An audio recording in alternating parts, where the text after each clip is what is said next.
श्री चैतन्य महाप्रभु की जय। कलि पावन अवतार की जय। प्रतिष्ठा ये सब पुण्य से होता है। और यही पुण्य पूर्व जन्म का जो अपन लोगों ने अनंत जन्म में किया पाप पुण्य सब यही प्रारब्ध बन करके मनुष्य में प्राप्त हो रहा। तो वो तो हमारा किया हुआ है तो हमको मिलता है। अपने हमारे आचार्य महाप्रभु कहते थे कि अगर भाग्य में 1 रुपए नहीं बता तो लाख प्रयत्न करो आपको नहीं मिलेगा, क्योंकि वो सब आपका किया। लेकिन भगवान की कृपा, भगवान का दर्शन ये पूर्व जन्म के संस्कार से नहीं होता है। भजन का भले वो जुड़ता जाए पर दर्शन तो भगवान की कृपा से होता है। भाई जैसे किसी संत का आपका हमको दर्शन करना है तो जब आप आके कृपा करोगे तभी ना करेंगे। इसी तरह से जब भगवान कृपा करते हैं तभी भगवान का दर्शन मिलता है। और भगवान का दर्शन किसी सीमा में आबद्ध नहीं रहता कि आप ऐसा करो तो ऐसा करो फिर करने से भगवान का दर्शन। भगवान का दर्शन उनकी कृपा पर संभव, कब किस जीव पर दया हो जाए। क्योंकि संसार में चाहे अच्छे लोग हों और चाहे बुरे लोग, सब किसके बनाए हैं? भगवान की। सब मम प्रिय सब मम उपजाए, सबसे अधिक मनुज मन भाई। तो पिता का किस बालक के प्रति कमजोर प्रेम रहता है? भले वो दुराचारी हो, अनाचारी हो, व्यभिचारी हो, कैसा भी हो, लेकिन सब पर मोह बराबर दाया।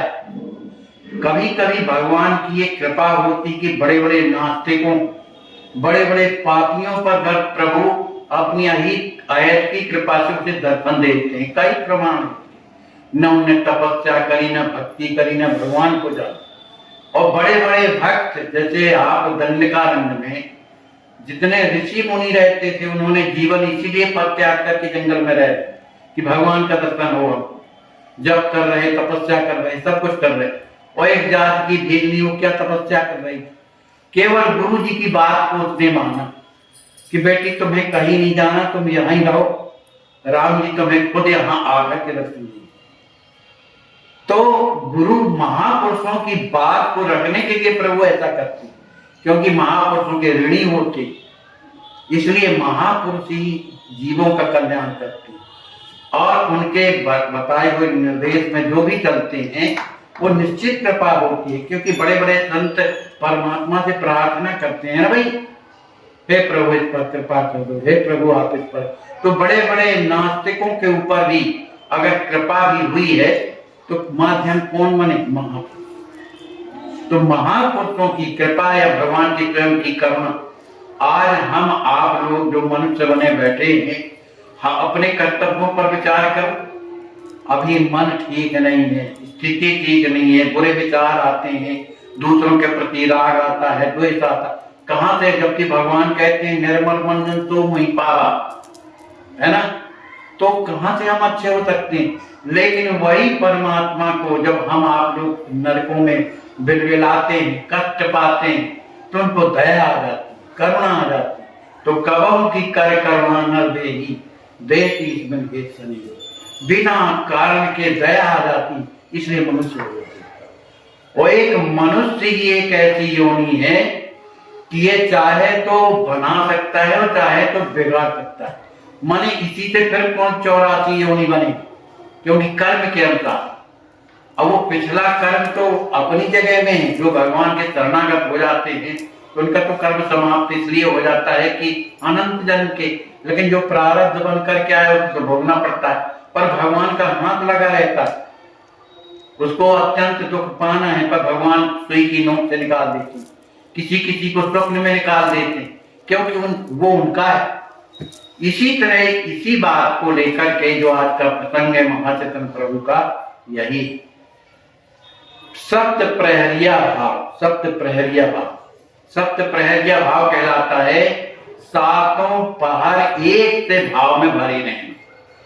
ये महापुरुषों की रीति है कि हम आप लोगों से जब वो बात करते हैं तो अपने मन को भगवान से खींच करके हम में लगाते। और हम लोगों की स्थिति है जन्म जन्मांतर के रीति है ना, तो इस साल में बिस्ने में लगा रहता है। तो भैया कथा सुनना है तो मन को थोड़ा उधर से विषयों से हटाया और कथा सुनने लगे। और लेकिन ये फिर भी चला जाता है, कुछ समझ में नहीं आता। तो जन्म जन्मांतर का जो विधि मन है वो एकदम से ठीक नहीं होता, वो होता है महापुरुषों की कृपा से।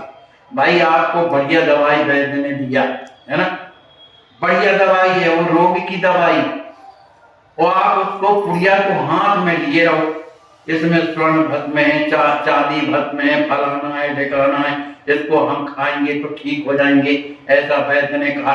केवल यही बताते भर रहो और खाओ ना, कभी ठीक हो गए। ऐसे ही महापुरुषों ने जो रास्ता बताए, जो गुरुदेव ने जो रास्ता बताया, उसमें केवल जानकारी से काम न बनेगा, उसमें चलना पड़ेगा।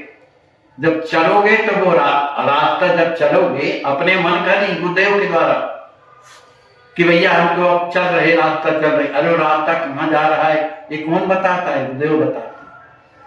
तो जब तक हमारा सानिध्य महापुरुषों से नहीं होगा, और महापुरुष भी कब मिलते? संत विशुद्ध मिलई परते ही, चितवहि राम कृपा कर जय। जिसको भगवान अपनाना चाहते हैं उसे से संपर्क हो जाता है संतों का। आज जो महापुरुषों के जीवन में जो निरंतर भगवान में डूबे रहती, हमारी आपकी दया को देख करके मन को खींच करके हम में लगाते हैं, उनके हृदय में कौन निवास करता है? सिवा भगवान के अलावा। इसलिए वो जो भी कहते हैं उस वाणी को सत्य करने के लिए प्रभु प्रतिज्ञा किए रहते हैं कि हमारे भक्त ने ऐसा कहना नहीं पड़ता है, दया कर दिया। इस तरह की स्थिति जो है महापुरुषों में होती है, ये बड़ी कृपा है। ये नहीं कि मैं कथा कह रहा हूं आप लोग सुन रहे, ये भगवान की इच्छा। किसी को ऊपर बैठा के वक्ता बना देते हैं, किसी को श्रोता बनाते, पर दर्जा एक सबका है। ये नहीं कि ऊपर बैठने वाला बहुत बड़ी बात। तो कहने का भाव ये है कि खूब वेद पुराण शास्त्र याद भले हो जाए, लेकिन जब तक हम उसके अनुसार और रास्ते में नहीं चलेंगे तो केवल याद भर होने से कुछ नहीं होना, भूत अलग बन जाते हैं कई कथाएं। तो महापुरुष जो है वो दूसरों का कल्याण करने के लिए आते हैं, उनका उद्देश्य यही कि जीवों का कल्याण कैसे हो। तो चैतन्य महाप्रभु नवदीप में विराजते, और नवदीप में सब जगह जा जा करके अपने नाम कीर्तन का प्रचार करते हैं। लेकिन मुख्य रूप से नवदीप में रह करके श्रीवास जी के यहाँ नित्य प्रति कीर्तन होता है, किसी दिन काला सेव नहीं होता, नित्य प्रति कीर्तन होता है। तो कीर्तन में भी भैया किसी किसी का मन लगता है, किसी का नहीं लगता। कीर्तन क्या है? भवरोग की औषधि है ना, राम नाम भवरोग की औषधि महा अचूक। इसको जो भी अगर इस औषधि को पाएगा रोग निश्चित ठीक होगा। लेकिन कब? जो रोग जो जिसने ये औषधि दी है उसके बताए अनुसार जब चलेंगे तब। तो महाचैतन्य प्रभु की स्थिति ऐसी है कि लोगों को कल्याण करने के लिए स्वयं चार सुंदर भगवान कृष्ण जी तो आए हैं गौरांग रूप में।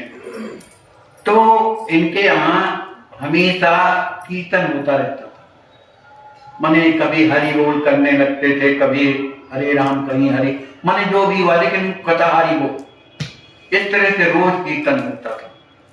तो कीर्तन के समय कभी कभी क्या होता था कि महाप्रभु की स्थिति बदल जाती थी, उन्हें अपने आप अचानक भाव आ जाता था। उनके शरीर में कभी चतुर्भुज भगवान के दर्शन होते थे, कभी देवी के दर्शन होते थे, कभी किसी के दर्शन होते थे, उनका शरीर ही बदल जाता था और लोगों को अनुभव भी होता था। तो इस तरह से महाचैतन्य प्रभु लोगों का कल्याण करने के लिए कुछ दिखाते भी हैं जिससे लोग आकर्षित हो। तो ये समाज इतना ज्यादा बढ़ गया कि बढ़ते बढ़ते पूरा बंगाल क्षेत्र और पूरा इसी कीर्तन में प्रभावित होने लगा। तो एक दिन की बात है कि महाचैतन्य प्रभु सुबह ही, वो आते थे बाद में, जब लोग यहाँ कीर्तन करने लगते बाद में आते थे। लेकिन आज की ये स्थिति हो गई कि महाचैतन्य प्रभु का कीर्तन का जब समय हुआ तो उसके पहले ही आ गए। जब पहले आ गए तो उनका भाव अलग था, माने उनकी सप्त प्रहरी वाला भाव था। माने उनका भाव जो भगवान में आया वो उस तरह की स्थिति में आ गई। और जहाँ कीर्तन हो रहा था श्रीवास जी के यहाँ, वहाँ भगवान के विराजने के लिए बढ़िया सिंहासन बना हुआ था। तो आज महाप्रभु क्या करते हैं, सीधे सिंहासन में जाके विराजते हैं। जो भगवान बैठे हुए थे मूर्तियां, उनको अलग कर दिया, उसी में जाके बैठे। अब जब बैठे तो सब लोग तो जानते ही थे महाचैतन्य प्रभु को, कि इनके अंदर भाव आवेश आता है। अब धीरे धीरे उनका शरीर इतना प्रकाशमान हो गया, इतना प्रकाशमान हो गया कि जितने लोग वहां बैठे थे सबकी आंखों में चकाचौंध होने लगा, जैसे कई सूर आकर के प्रकट हो गए। माने सबके देखने का साहस नहीं हो रहा था, किसी तरह से अपनी आंखें बंद करते फिर खोलने लगते, तो दर्शन होता है कि प्रकाश निकल रहा था। तो उस समय बहुत से भक्त थे उस समय पर। अद्वैताचार्य जी थे, नित्यानंद, श्रीवास, गदाधर, मुरारी गुप्त, मुकुंद दत्त, नरहरि, गंगादास, महाप्रभु के मोसिया जी थे, चंद्रशेखर, और आचार्य रत्न, पुरुषोत्तम आचार्य, स्वरूप दामोदर, चक्रेश्वर दामोदर, जगदानंद, गोविंद माधव, वसुदेव घोष, सारंग, हरिदास, हरिदास वही जिसकी कल का चरित्र आया वे, और भी इसके अलावा भी भक्त थे, वो सब बैठे हुए थे और सबको दर्शन होता है। कीर्तन में जितने लोग आते हैं, यानी कि भगवान उनसे कपट कर, भगवान का ये कहना है कि मैं जहां कीर्तन होता हूं तत्र तिष्ठामि नारद, भाई नारद मैं वहां निश्चित रूप से आता हूं जहां कीर्तन होता है। तो ये सबको दर्शन दे रहे हैं आज महाचैतन्य प्रभु, प्रकाशवान, एकदम प्रकाश निकल रहा है, वो पूरा कमरा जगमगा रहा। ये कलयुग की बातें हैं, कोई बहुत दिनों की बात नहीं। जगमगा रहा है, सभी कोई देख देख करके बड़े प्रसन्न होते हैं। अब उसी समय पर महाचैतन्य प्रभु कहते हैं, देखो मैं आया, इसलिए मेरी आप लोग पूजा करिए, मेरा अभिषेक करिए, मुझे प्रसाद पवाइए। आज मैं वो नहीं हूं जो आप लोग चाहते हैं, वो माने भगवान का दर्शन चाहते रहे सभी। अब लो भैया, जैसे ही भगवान महाचैतन्य प्रभु ने कहा तो सब मिलकर के भगवान के पास जाते हैं, माने महाचैतन्य प्रभु के पास जाते हैं। तो उन्होंने देखा कि महाचैतन्य प्रभु एकदम ध्यानस्थ बैठे, उन्हें बाहरी होश हवास नहीं, जो भी बोल रहे हैं वो भी उन्हें अनुभव नहीं हो रहा, बस वाणी से जो निकल गया उसी को बोल रहे।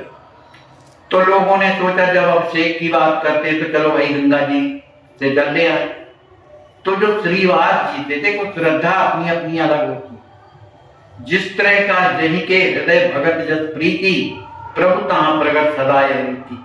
जैसी श्रद्धा होगी उस तरह से भगवान उन पर कृपा करती। हमारा जीवन अभिमानी बनाए, हम बड़े कथावाचक हैं, हम बड़े ये हैं, बड़े सुंदर हैं, बहुत बढ़िया गाते हैं, ये करते हैं, वो कुछ नहीं है, अभी बहुत दूर है, क्योंकि अभिमान ने उसको भेज दिया। जब अभिमान गल जाता है, सरलता जीवन में आती, तब भगवान की कृपा की शुरुआत होती। नवम सरल सब संत छलहीना, सबसे छलहीन, यानी कि केवल संतों सबसे छलहीन रहना चाहिए, सरल बनना चाहिए, ये भगवान को ज्यादा पसंद है। तो श्रीवास जी का प्रेम महाचैतन्य प्रभु के प्रति ज्यादा था। वो तो एक बड़ा घड़ा नया दिया और चले गंगा जी से, गंगा जी बगल में बैठती थी। तो मारे प्रेम की अधिकता से उनके हृदय में क्या हुआ कि बेहोशी आने लगी, चलिए अब वहीं वो घड़ा हमसे गिर, ये प्रेम की स्थिति होती। अब वो इसके अलावा और लोग हैं जहां तहां से घड़ों में ले जाकर के पानी रखते, ले आए वहां पर। और भी पंडित थे, वो अपना सत्संग वाचन करने लगे। अब महाचैतन्य प्रभु को एक अलग चौकी में बैठाया गया और अभिषेक जल का हुआ। फिर और जो दही शक्कर घी जो जिससे होता है सबसे अभिषेक किया गया। अभिषेक करने के बाद महाचैतन्य प्रभु के शरीर को पोंछा गया, पोंछने के बाद और फिर उन्हें बढ़िया वस्त्र धारण कराए जो अत्यंत कीमती थी। पुराने जमाने में जो भी वस्तु मिलती थी शुद्ध मिलती थी, तो रेशमी वस्त्र थे सफेद रंग के, वो महाचैतन्य प्रभु को पहनाए गए। अब महाचैतन्य प्रभु को अभी भी होश नहीं है कि क्या हो रहा है। वो तो भैया सप्त प्रहरी की मन एक चीज की उनकी बनी हुई है। अब इसके बाद जब उन्हें वस्त्र धारण कराए गए, वस्त्र धारण करने के बाद उनकी आरती की गई। आरती करने के बाद गंभीर भाव से महाचैतन्य प्रभु कहने लगे कि देखो आप जो आए हो ना, मेरा दर्शन कर रहे हो, है ना। आज आप लोगों की जो भी मन की कामना होगी, मनोकामना होगी, कहने की आवश्यकता नहीं है, जो मन में आपके भाव भरा है वो आज सब पूर्ण होगा, ऐसा कहा। तो अब इस बात को सुनकर के सभी प्रसन्न होते हैं, लेकिन सब जितने भी लोग ये कीर्तन कर रहे हैं उनके हृदय में ये भाव नहीं कि हमारी गृहस्थी बन जाए, कि हमारे पुत्र हो जाए, कि ये हो जाए। उनके अंदर केवल एक ही भाव है कि प्रभु आपकी कृपा बन जाए, बस, और कुछ नहीं चाहिए। ये सबके हृदय में यही भाव। तो इस तरह से जब महाचैतन्य प्रभु ने लोगों को आशीर्वाद दिया, तो उस समय अद्वैताचार्य जी बैठे हुए थे। तो श्रीवास जी ने कानों में कहा कि अगर आपकी आज्ञा हो तो मैं सची माता को ले आऊं, क्योंकि दर्शन करा दें।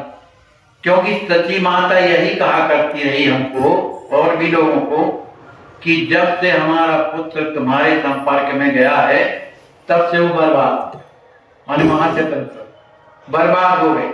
वो पता नहीं क्या बोलता है, रात दिन रोता रहता है। ये सब तुम लोगों ने बर्बाद किया है मेरे पुत्र को। एक ही लड़का है, वो भी पागल जैसे रोता रहता है। तो इस तरह की माता जी हमें कहती रहती है। तो यदि आपकी आज्ञा हो तो माता जी को ले आऊं। किससे कहा? अद्वैताचार्य। अद्वैताचार्य जी महाराज ने कहा हाँ ये तो बहुत अच्छी बात है, कम से कम माता जी को ये तो पता चले कि हमारा लड़का क्या है, तो उनकी जो वेदना है वो शांत हो जाएगी, जो संदेह है वो भी ठीक हो जाएगा। ले गए दौड़े दौड़े और माता जी को पकड़ करके ले आए।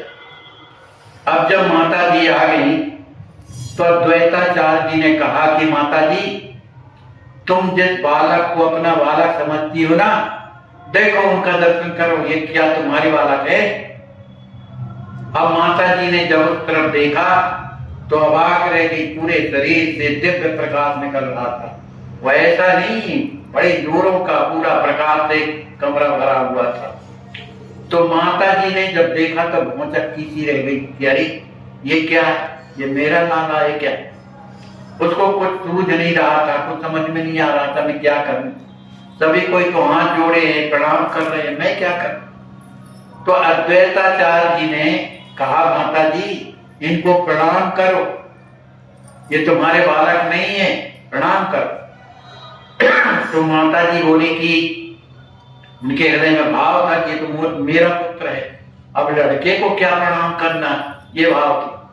तो पुनः बड़े जोर से अद्वैताचार्य, क्योंकि अब बड़े तो थे ही, डांटे माता जी को, अरे माता जी ये सौभाग्य मत्यु को प्रणाम करो जल्दी। जब बड़े उच्च स्वर में बोले तब माता जी ने प्रणाम किया, सिर रख करके जमीन में प्रणाम किया। जब प्रणाम किया तो अद्वैताचार्य जी ने प्रार्थना किया, क्या प्रभु ये माता जी हैं जिन्होंने आपको जन्म दिया है, जिन पर कृपा करिए, आशीर्वाद दीजिए। तो चैतन्य प्रभु बड़े रोष में बोले, कहा इनके ऊपर कृपा नहीं हो सकती। जिन माँ ने जिनको उनको जन्म दिया, लेकिन उन्हीं के लिए आज्ञा हो रही कि इन्हें इनके ऊपर कृपा नहीं। अद्वैताचार्य ने प्रार्थना किया, प्रभु क्यों नहीं हो सकती है? कहा ये वैष्णव को जो ना कहना चाहिए तो कहती, किसी को कुछ कहती हमारे लड़के को बर्बाद कर दिया, दिन भर घुमाता रहते हैं, जो पता नहीं क्या करना चाहते हैं हमारे। तो इस तरह से पटान शब्द बोले हैं वैष्णव को, तो इनको वैष्णव अपराध लगा, इसलिए इनके ऊपर कृपा नहीं। तो अद्वैताचार्य जी पर हाथ जोड़ करके कहते हैं, प्रभु ऐसी बात नहीं, ये माँ है। माँ की ममता होती, उस ममत्व के कारण ये माता जी दूसरों को इस तरह से कहती। बाकी ये नहीं है कि वो दुष्टा है और वैष्णव की निंदा करती, ये बात नहीं है। इसलिए प्रभु इन पर कृपा होनी ही चाहिए। अगर ये माता जी ना होती तो आपका प्रादुर्भाव कैसे होता? जो लोग भगवान की ओर चल रहे हैं कैसे चलते? तो सबसे बड़ी तो यही है, इसलिए इन पर कृपा हो। तो जब इस तरह की बात कही तो महाचैतन्य प्रभु प्रसन्न हो गए उनके ऊपर। देखो सच्चे भक्त यदि महापुरुषों से प्रार्थना करते हैं, आज कोई भी उदाहरण आप देख लो, चाहे वेदों में पुराणों में, जिनके ऊपर कष्ट आया है तो महापुरुषों ने ही कृपा किया। भगवान रात दिन सबको देखते हैं कि नहीं? वो प्रभु हृदय में तो विराजे हैं, प्रभु अछत हृदय अविकारी, फिर भी लोग दुखी है कि नहीं? एक महापुरुष ये कैसे होते हैं जो जीवों का कष्ट नहीं देख पाते, इसलिए वो कृपा करते कि बड़ा दुखी, तो पहुंचाते कहां है? अपने चरण में ही पुला भगवान की राह देते, भैया जाओ, और फिर यहां प्रार्थना भी कर देते प्रभु आ रहा कृपा। तो आखिर आचार्य जो है माता जी से जब कहे, माता जी प्रणाम किया, उन्हें आशीर्वाद मिला। आशीर्वाद मिलने के बाद माता जी तो चली गई। अब महाचैतन्य प्रभु अभी उसी स्थिति में विराजे हुए। अब वहां बैठे हुए सभी लोग चर्चा करने लगे कि देखो कैसी कृपा भगवान की कि आज उन्होंने दर्शन। लेकिन सबसे बड़ी समस्या ये है कि जो जिस भाव का उपासक था, जिस भाव का, वो सब अलग अलग दर्शन महाचैतन्य प्रभु के मुनि विग्रह में हो रहे थे, जो जिस भाव का उपासक। देखो ये भगवान की कृपा होती। हमारे आचार्य महाप्रभु थे, कई लोगों ने हनुमान जी का दर्शन किया, कई लोगों ने सीताराम जी का दर्शन किया, किसी ने नारद जी का दर्शन किया। ये सब हुआ ना, वहीं पर तो थे। और तो और कि जिनके संपूर्ण श्रीअंग में सीताराम लिखा हुआ गुलाबी रंग में, कई लोगों ने दर्शन किया। तो भैया ये महापुरुष हैं, इनके जैसे कौन हो सकता है? ऐसे महापुरुष जिसको अपना लेते हैं ना, उसका जीवन कृतार्थ हो जाता है। स्वामी जी को हम कई बार सुने हैं, महाराज जी। एक बार हम पहुंच गए सेवा में गई अयोध्या में, उस समय स्वामी जी थे और बड़े महाराज जी थे, लेकिन मैं भी पहुंच गया। तो स्वामी जी किशोरी जी के जो चित्रपट लगे थे, किशोरी जी अकेले बैठे तो उनसे प्रार्थना कर रहे थे, हे लाडली जो अपने राम को चाहे जहां भेज देता, लेकिन अपने राम के जितने लोग हैं ना उनको अपने पास रखे। कौन कहेगा? आज हम भक्ति करते हैं और मान लो कुछ भगवान की कृपा से विमान अगर आ जाए भगवान का, तो हम तो कहेंगे भैया हम ही घर को ले चलो, क्योंकि हमने तुम्हारा भजन किया।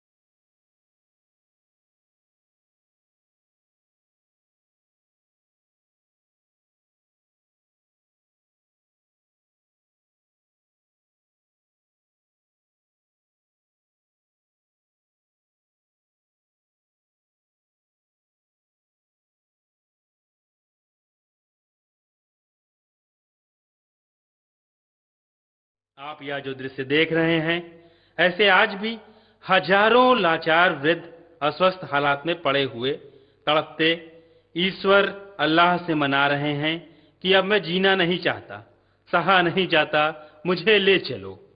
आइए, अगर आपके दिल में ऐसों के प्रति दर्द है तो ट्रस्ट के साथ मिलकर अपने अवकाश प्राप्त समय का दान देकर अपनी बौद्धिक योग्यता का, अपने धन का सच्चा सदुपयोग करके इनका दर्द मिटाएं और उस परम पिता परमेश्वर अल्लाह